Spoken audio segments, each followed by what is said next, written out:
Bismillahirrahmanirrahim. Today we will start next topic regarding nutrition, which is obesity.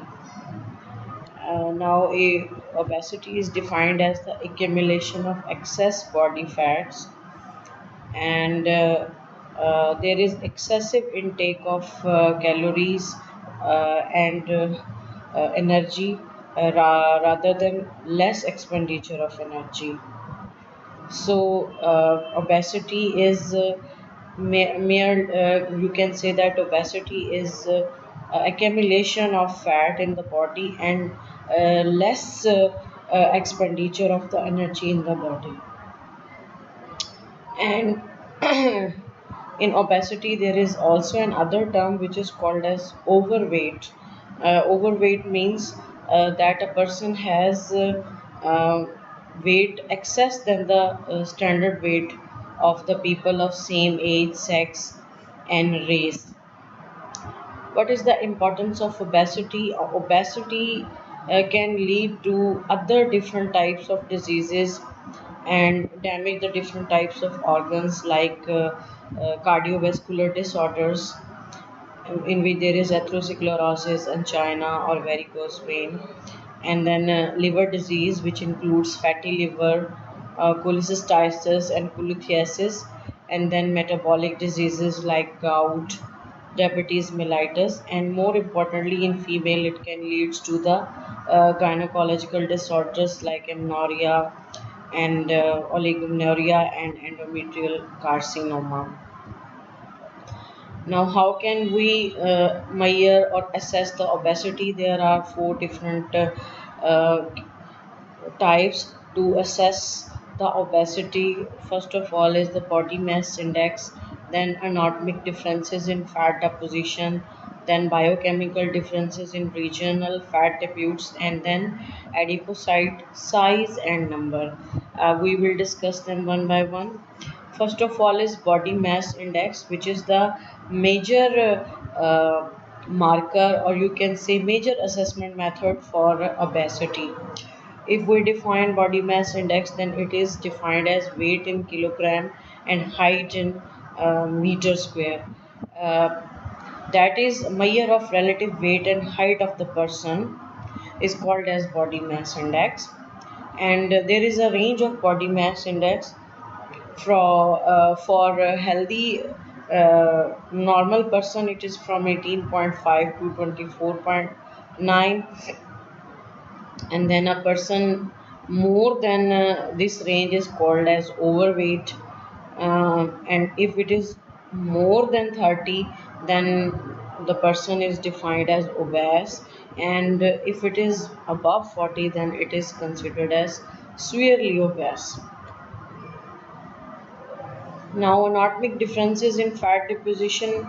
Um, Fat is stored in our body in two main regions, that is in the trunk and then in a lower abdomen. Now, waist to hip ratio for women and for men is defined as android or apple shaped or upper body obesity, which is associated with more fat deposition in the trunk, and a lower waist to hip ratio uh, is the distribution of fat in the hips and thighs, and it is called as gynoid or pear shaped or lower body obesity.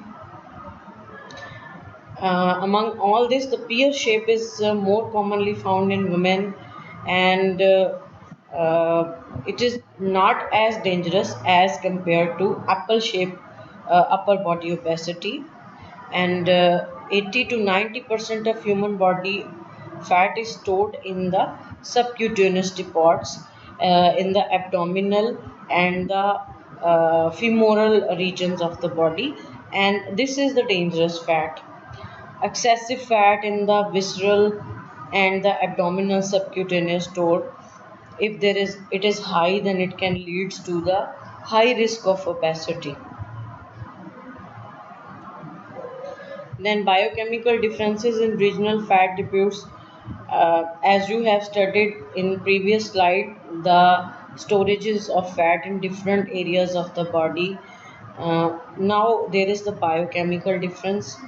Uh, the subcutaneous adipocytes from the lower body, they are very large, and they are efficient in deposition of triacylglycerol, and they tend to mobilize the fatty acid more slowly than the subcutaneous adipocyte from the upper body. Now visceral fats are metabolically active, but in obese individual, both abdominal and visceral depots, they have higher rates of lipolysis. Lipolysis mean the breakdown of lipids, and they contribute to the increase release of free fatty acid. And these metabolic differences may contribute to the higher health risk found in individuals with upper body obesity. Now there are some hormones that affects these regional fat diffuse, and these includes leptin and adiponectins. They are secreted by protein regulators which are called as adipokines. Leptin is the main hormone that regulates our appetites and as well as metabolism. That means when we feel hungry, when we do not feel hungry, when we feel satiety.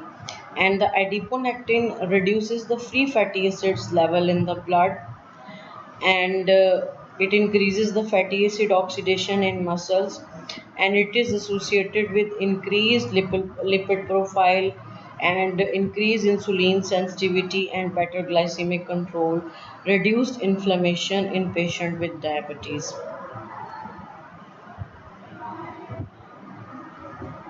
Then obesity is also associated with the portal circulated fats. That is the fat which are important or which are released in our portal circulation. If there is increased release of free fatty acid, uh, then there is secretion of pro-inflammatory cytokines from the adipose tissue, and they enter the portal vein, and they have the direct access to the liver.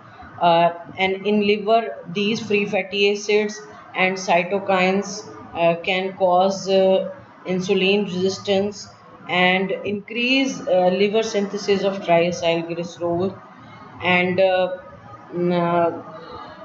this contributes to the higher production of triacylglycerol, and it leads to hypertriacylglycerolemia.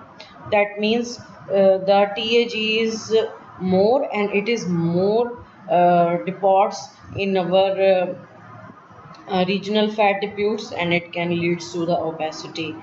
Uh, by contrast, the free fatty acid from lower body subcutaneous adipose deposits, they enter the general circulation, and they are oxidized by the muscle, and they mainly or not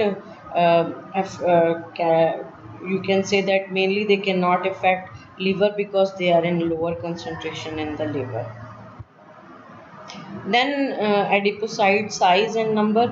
Adipocyte size and number is the dependence on triacylglycerol stored. If there is high amount of TAG, then adipocytes are those cells in the body that can store adipose that can store fat, and if there is high amount of triacylglycerol, then these adipocytes can expand 2 to 3 times of their normal volume. If there is excessive prolonged overnutrition, then these adipose tissues stimulated to proliferate, and they differentiate into the mature fat cells. Here you can see that with the weight gain, these pre adipocytes, they proliferate, that they increase in number.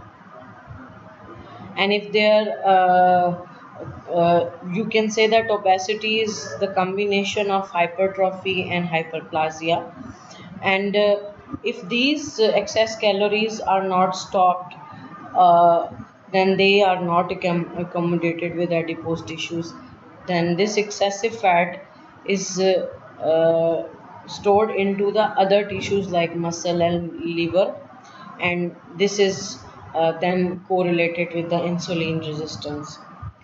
If an obese individual tend to lose weight, then the size of the fat cell is reduced, but number is usually not affected. Thank you so much for today's lecture. If you have any question regarding obesity, then please let me know in the comment section.